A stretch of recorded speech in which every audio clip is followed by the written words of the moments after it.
All right, so now our struts are in. We've got our spindles here. So the only thing we're missing now is the springs, and then we'll bolt these struts up. So really all we need to do is drop the spindle down, or the control arm down a little bit more.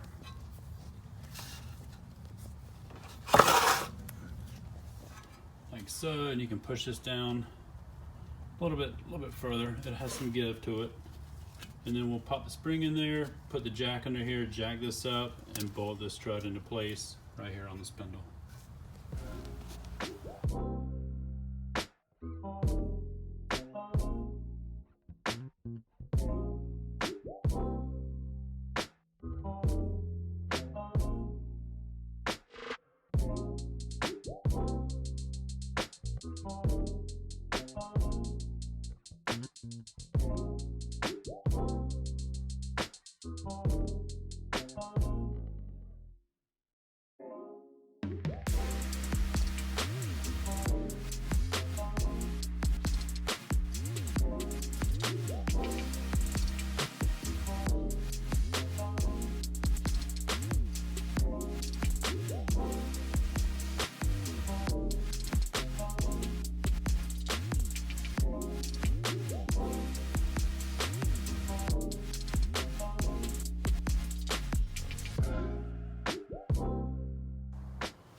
Okay, I've got spring in there, struts mounted to the spindle, looks good. So what I'm gonna do now is put the wheels on and set it down into place and just check the height, make sure the spring is putting my car at the right height before I torque it down.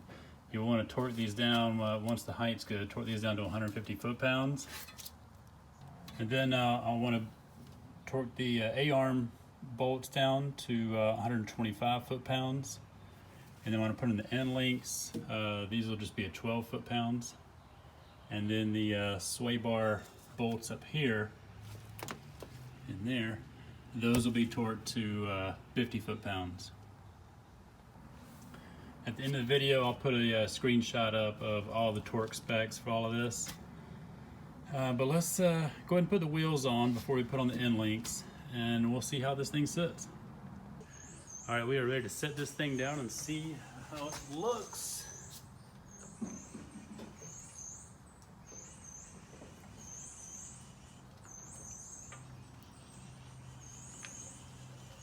And that is it.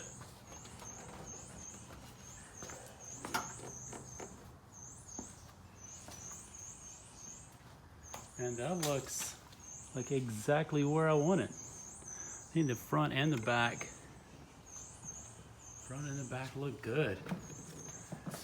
This one's just down on the tire. Back is a little bit higher, has a nice little rake to it. I think that's perfect.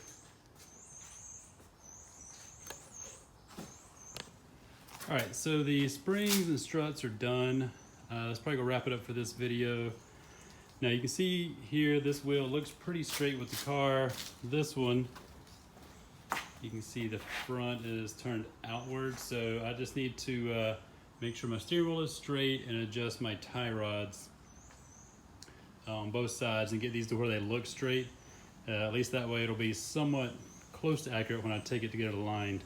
But whenever you replace your caster camber plates and your tie rods, any of that, you need to get it aligned afterwards for sure.